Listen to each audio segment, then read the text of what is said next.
I know you. Yes, I do. You landed on this video because you're multi-passionate, you may be multicolored, like lots of different things, and yet you want a perfect Instagram aesthetic.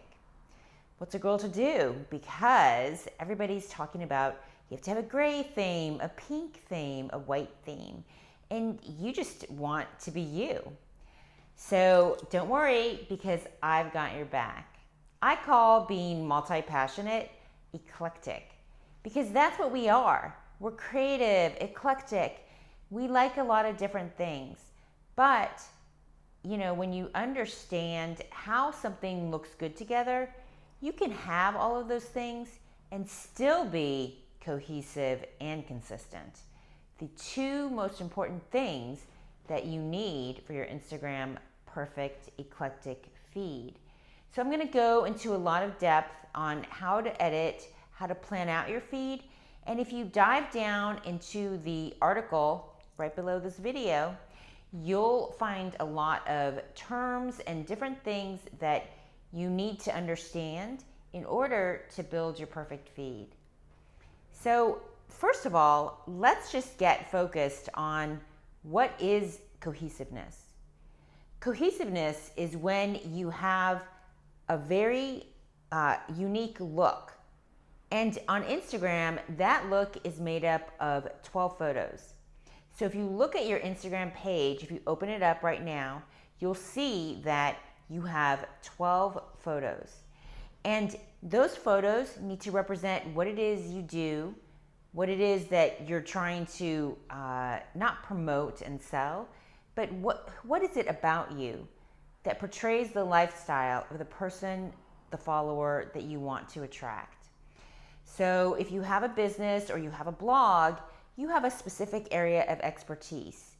And then you have to think of yourself as all the different facets of your life, of the things that are interesting to you that apply to what it is that overall arching thing. I also recommend that you narrow it down, even if you're multicolored, to no more than 4 or 5 colors. 2 really basic colors, like white or black, or white and black, because you want a lot of negative space. You want a lot of openness, even if you have a lot of color and a lot of design in it. It needs to flow in your 12-page magazine. So without further ado, we're going to dive into this video, and if you have any questions, post them in the comments below, and I'll be sure to answer them.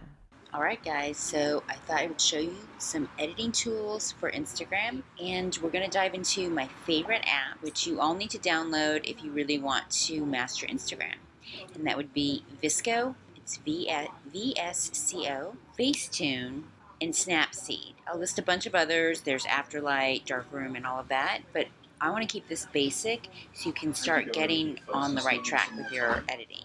Alright, so I've mentioned this before, but one of the most important things that you need to do is to see this Unum app. You want to download that. So your Unum app is super important because it not only takes in what is on your Instagram, but you can actually plan your feed. So like I just posted this photo right here, but in actuality, so it's only the one on the right that is actually the real photo. All of these are just photos that I've imported. So now what you can do is you can plan it before you post it. So you can see like how things fit and see the colors. So to have an eclectic aesthetic, I recommend that you have set number of colors. So I would recommend like 2 to 3 that you stick with, that are your brand colors, and then a lot of white space, or a specific background color that you stick with, so that is what keeps your feed cohesive. So if you notice, my colors, a lot of white space, which allows me to do these different colors, ruby and black and white. Now, do I have other colors? Yeah, I allow green because that's nature. But in actuality, whenever I post like something super colorful, I like to post a lot of white so that it balances it out. What is what you do? Like, do you have a fashion blog? Then it should be about fashion. And then what is the theme that is going to go on? So if you notice, I kind of we're talking about an eclectic aesthetic. So I changed from this lighter color to, now it's fall when I'm recording this. So I'm adding more of this ruby red. You know why? Because we're allowed to change. That's called having a personality and being human. So I don't go like all crazy. It's still sticking with that white general theme and general simple colors, but I shifted into fall. So you're allowed to do that when you're eclectic. So now we're going to go into the individual photo editing. All right, so now you have your apps, and I wanted to start with, we're going to edit a photo, and we're going to start with Facetune. So I already uploaded a photo in here, and we're going to crop it and everything in another app.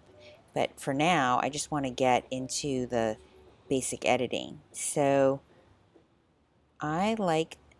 these tools down here are everything that you're going to use. So this is for whitening, smoothing, details. I'll explain them all as we go through them.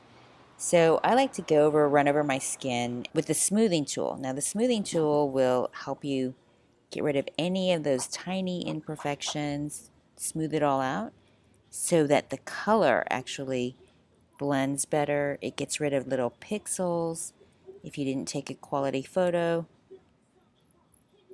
I mean, you should try to take as good a photo as possible, but this is taken with an iPhone.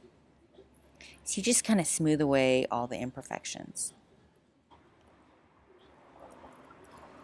I like to smooth away the lines here. I mean, don't get me wrong, but I'm going to be 50, so I have some skin issues here. Be sure there's an eraser tool, so in case you smooth over something that's not supposed to be smooth, be sure to erase over it, because otherwise it will look weird and you won't be able to change it later. So try to get as good as possible.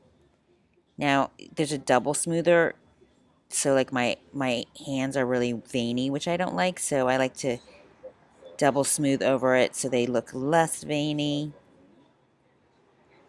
I know this is really detailed, and you can get as detailed as you want, but these little tiny things that you think don't matter actually do when you look at the big picture of it all.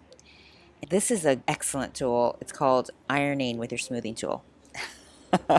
As you can see, my blouse is really wrinkled, so I like to smooth over it to make it look like it's a fresh pressed blouse. So don't get me wrong, I love my iron, but I'm not very good at it, so we'll just smooth over it the best that we can. Try not to smooth over like the details, like see, I smoothed over that pocket. And some imperfection is actually really good because it shows that you're real life, but like a wrinkled blouse just looks bad. Once you smooth over all the wrinkles and you make it just as good as you want it to be. Now, if my blouse were like not as white as it is, you can use the whitening tool to actually whiten it more. And there, that looks pretty good. I like to take the details tool and run it over like my jewelry, my eyes, eyebrows, lips, and my hair. So if you have like blonde highlights, this details tool, it makes a big difference. You don't think it does, but it really does. There we go. So anything you want to stand out, I like to take the whitening tool and whiten the whites of my eyes. I have to tell you, these little things that you think don't matter, they actually really do. When the whole picture is together, they actually really make a difference. And then this blouse, it's a really I am not a big person, and that this blouse is like a really big blouse. I just want to see what it looks like if I push it in a little bit. So this reshape tool, you can actually reshape your clothes. You could reshape your body. I don't need to do that. Plus, you want it to look as real as possible. So that looks about good. So I'm just going to save it. We're going to go to VSCO. VSCO is awesome. So VSCO shows all the photos that you've edited. To add a new photo, you go like that. And I just edited this, so I'm just going to add it. You double click it. And now you can edit the color. So down here, when you first begin and you download VSCO, you get a bunch of like free filters. So my favorites, you can buy filters too. So my favorites are A6, S3, and S2. So you just kind of have to eyeball it and see which one works the best. So there's A6, S3, so you can kind of see. And if you double click it, you can actually like go up and down like that. And this is S2. I actually think I like A6.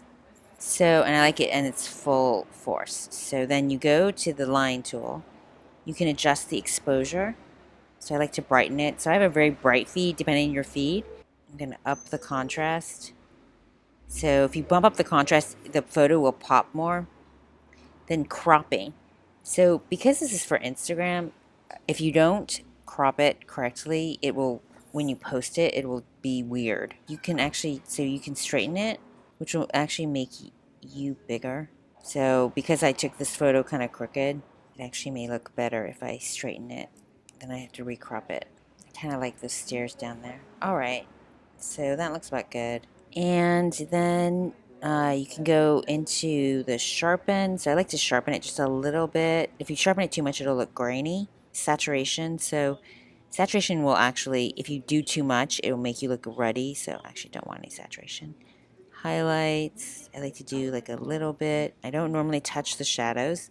If you don't like the temperature, you can adjust that. And the skin tone, so you can actually adjust. See, it goes all the way up and down. I'm going to crop it a little more so that it doesn't lay out weird on Instagram.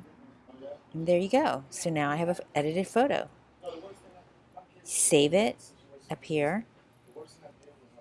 And then save it as the actual size so that you'll have the highest quality when it uploads to Instagram.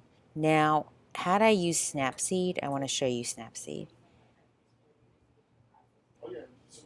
I'm not going to edit this photo in Snapseed, but if I was, it gives you all these different things. And if you go into tools, what I usually use Snapseed for, if you want to expand the photo, you can, it literally like builds the back, look at that. And then you can adjust it in another program. But is that crazy? It like builds a back, it just adds on what was above it. All right, then you can also, with Snapseed, go into the tools. I like the selective tool. So selective is really awesome. So if you have like a dark spot, so let's say I wanted Harlow brighter. See how it says B? You just adjust it and look how much brighter she gets. You can adjust and then you just go up. You can adjust the contrast up and down, the saturation, the structure of it all. You don't realize it, but the structure actually creates the form if there's not one. So there's so many different things that you can do in Snapseed. It makes it kind of just a great tool. So if you have something that's like annoying in the background, so if it doesn't fit with your color scheme, you just go and you just go in and remove it. So you can use that, like if there's an annoying person in the background and you want to just get rid of them, you just do the patch tool around it. I know it seems like a lot. It makes a big difference on your overall quality of your photo. It will help you so that if you capture like a great shot, but you didn't take a great picture, you just can use your editing tools to make it great. And that's it. That's what having the perfect eclectic Instagram feed is all about. It's about making sure that each individual photo is optimized, looks fantastic, and then together make a cohesive and consistent theme on your page. If you look at it and you look at your life as a general overall arching life, you have a personality, and that personality is very specific. You attract certain types of people into your life, certain situations, you have certain beliefs, your values, And all of those things make up who you are. That's your personal aesthetic. Bring it into Instagram and it just becomes what I like to call a beautiful mess. And that beautiful mess is you and your multi-passionate, eclectic personality.